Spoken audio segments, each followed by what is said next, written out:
Sénégal. Pourquoi ce département français d'Afrique ne fait pas partie du G5 Sahel? Pourtant, il est installé au cœur du Sahel, de la zone sahélo-saharienne. C'est une question très importante qu'il faut se poser au regard de la position stratégique du Sénégal, de la position et du dynamisme géopolitique du Sénégal sur le plan international, de sa position ou de ses actions diplomatiques sur le plan international. Mais pour une organisation internationale, pour un regroupement international, pour une organisation sous-régionale comme le G5 Sahel, on se rend compte qu'il y a un grand absent, et cet absent, c'est le Sénégal.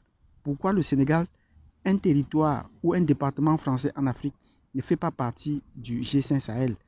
On a bien fait venir le Tchad, même comme le Tchad est à l'extrême ouest, à l'extrême est de la zone, mais le Tchad est comme un pilier. Mais un autre pilier manquerait bien à l'appel, c'est le Sénégal. Donc, puisque en étant à l'extrême ouest et le Tchad à l'extrême ouest, ces pays pouvaient vraiment être ce qu'on pourrait appeler les deux ponts, les deux points ou les deux pointes de ce combat pour le terrorisme dans ces zones.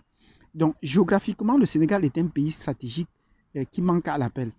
Bon, maintenant, sur le plan historique, c'est également une absence très difficile à comprendre, puisque c'est par là la colonisation du Sahel a commencé dans cette zone. Nous vous disons que depuis les guerres napoléoniennes, les Français ont commencé par mettre pied dans la région de Saint-Louis, où les rois s'y sont réfugiés, et la colonisation française du Sahel a commencé par cette zone-là. Donc, comment est-ce qu'on peut comprendre qu'avec une longue présence française dans cette zone, non seulement il y a les militaires, il y a les bases militaires françaises au Sénégal qui ne se justifient pas, qui ne sont pas là pour lutter contre les Casamancais, mais les militaires sénégalais se refusent à toute participation à une guerre dans la région, dans la sous-région. Mais on va les trouver dans des campagnes internationales. Par exemple, comme aller en Irak, faire la guerre. Comment comprendre cela alors qu'à côté, en Afrique, dans la même sous-région, certains pays brûlent et le Sénégal ne lève pas le moindre pouce. Et on va comprendre dans certaines narrations qu'elle a une armée des plus redoutables en Afrique, mais qu'elle n'a pas encore fait ses preuves. Les occasions pour faire ses preuves n'ont pas manqué. Elle devait d'abord commencer par éteindre la rébellion casamançaise si c'était une question de force. Et même toujours sur le plan de la force, elle a évité toujours toute confrontation avec la Mauritanie, pliant toujours les Chines devant la Mauritanie. Elle n'a jamais voulu affronter la Mauritanie, malgré les provocations de la Mauritanie. Et le président Abdou Diouf, après avoir quitté le pouvoir, on est toujours revenu sur ce problème pour lui poser la question, pourquoi est-ce que malgré les provocations de la Mauritanie, ils ne sont jamais venus à bout de la Médine, ils n'ont jamais réagi de façon violente. Pourtant, la Mauritanie a bien expulsé, maltraité et tué des Sénégalais installés en Mauritanie.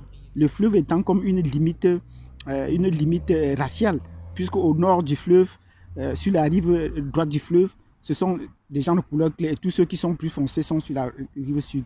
Mais le Sénégal a évité toute confrontation et le président Abdou Diouf a bien dit que s'il tentait de s'opposer militairement à la Mauritanie ne pouvait faire qu'une bouchée. Mais d'où vient-il donc que le Sénégal est un pays militairement armé? Bon, si c'était encore le cas, comment est-ce que depuis qu'il y a la guerre dans les pays voisins, notamment au Mali, et les rébellions dans les autres pays du Sahel, comment est-ce que le Sénégal n'a jamais pu réagir? Le Tchad est parti à plus de 1000 km pour venir combattre les djihadistes au nord du Mali. Le Sénégal, tout à côté, n'a pas réagi. Or, le Sénégal bénéficierait d'un apport stratégique très important, d'autant plus que ces pays, sociologique très important, d'autant plus que ces pays est aussi une population musulmane, ils ont presque la même culture et ils pourraient bien savoir comment lutter contre ces populations désertiques, puisqu'ils vivent aussi dans une zone sahélo-saharienne. Donc, pour toutes ces raisons, l'absence du Sénégal dans le G5 Sahel ne se comprend pas, à ne moins que au moins ça se justifie par le fait que c'est un département français et que la France ne voudrait pas engluer toutes ces ressources dans une guerre fratricide, si on peut appeler ça comme cela. Donc, la place de la France manque, la place du Sénégal dans le G5 Sahel est absent. Si vous avez d'autres raisons, dites-nous. Et si vous connaissez pourquoi est-ce que la France préserve le Sénégal? Mettez-nous dans les commentaires.